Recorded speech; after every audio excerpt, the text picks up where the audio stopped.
Goeiemôre almal, Vrydagoggend. Vandag is dit die 23ste Januarie, die jaar 2026. 'n Lieflike dag deur Abba geskenk aan ieder en elkeen van ons. My naam is Sonja Gerber. Vanoggend gaan ons so 'n bietjie gesels oor vernuwing. Kyk, ouderdom, dis 'n lelike ding, né?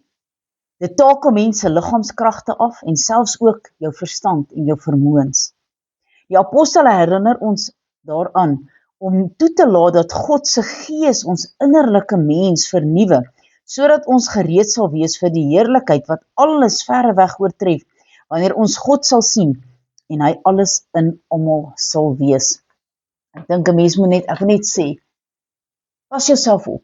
Moenie toelaat dat allerhande goed jou liggaam aftakel nie, want op die ou einde van die dag, wanneer jy oud is en jy's afgeleef, dan moet jy na 'n versorgingseenheid toe gaan, want jy kan nie meer na jouself kyk nie. So pas jouself mooi op, sodat jy in jou dae sommer maar net stilweg in jou slaap kan gaan, soos dit die Here behaag. Ons eerste woord, Romeine 12 verse 2.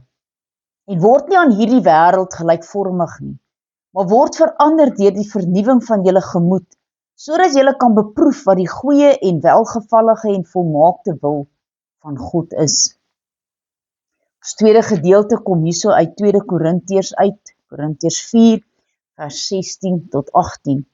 Daarom gee ons ook nie moed op nie, maar al vergaan ons uiterlike mens ook, nogtans word die innerlike mens dag na dag vernuwe.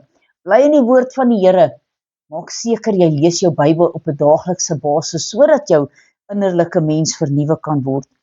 Want ons ligte verdrukking wat vir 'n oomblik is, bewerk vir ons 'n alles oortreffende ewige gewig van heerlikheid, omdat ons nie let op die sigbare dinge nie, maar op die onsigbare, want die sigbare dinge is net tydelik, maar die onsigbare is ewig en is ook ewigdurend. Halleluja.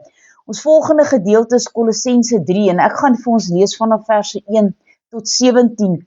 Die opskrif daar, vermaning tot heiligmaking en broederlike liefde. As dinge dan saam met Christus opgewek, as julle dan saam met Christus opgewek is, soek die dinge daarbo, waar Christus is aan die regterhand van God sit. Bedink die dinge wat daarbo is, nie wat op die aarde is nie, want julle het gesterwe en julle lewe is saam met Christus verborge in God.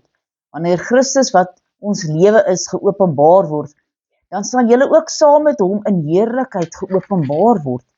Maak dood die lede wat op die aarde is, naamlik hoerery, onreinheid, hartstog, slegte begeertes en gierigheid, wat afgodediens is, waardeur die toorn van God oor die kinders van die ongehoorsaamheid kom, waarin julle ook vroeër gewandel het, toe julle daarin geleef het. Maar nou moet julle ook dit alles aflê, naamlik toorn, woede, boosheid, laster, skanderlike taal uit julle mond. Lieg nie vir mekaar nie, omdat julle die ou mens met sy werke afgelê het en julle heel met die nuwe mens beklee het, wat vernuwe word tot kennis na die beeld van sy skepper, waar daar nou nie meer Griek en Jood, besnedene of onbesnedene, barbaar, snitch, slaaf, vryman is nie, maar Christus is alles in almal. Beklee julle dan as uitverkorenes van God, heilig en geliefdes met innerlike ontferming, goedertierendheid, nederigheid, sagmoedigheid, lankmoedigheid, verdra mekaar en vergewe mekaar as die een teen die ander een klag het, soos wat Christus julle vergeef het, so moet julle ook doen.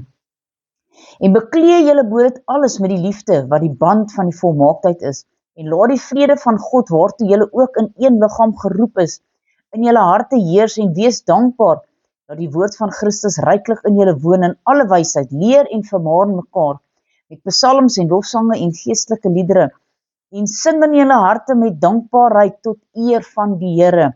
En wat julle ook al doen in die woord of in daad, doen alles in die naam van die Here Jesus, en dank God die Vader deur hom. Halleluja.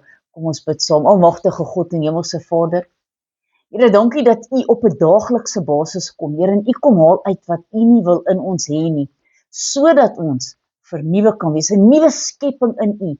Here, my gebed is dat elke persoon sal toelaat dat U in hulle binneste kan kom woning maak, sodat U hulle kan vernuwe op 'n daaglikse basis. Ons wil U loof en prys en eer vir die vernuwing wat in ons plaasgevind het. Halleluja. Amen en amen.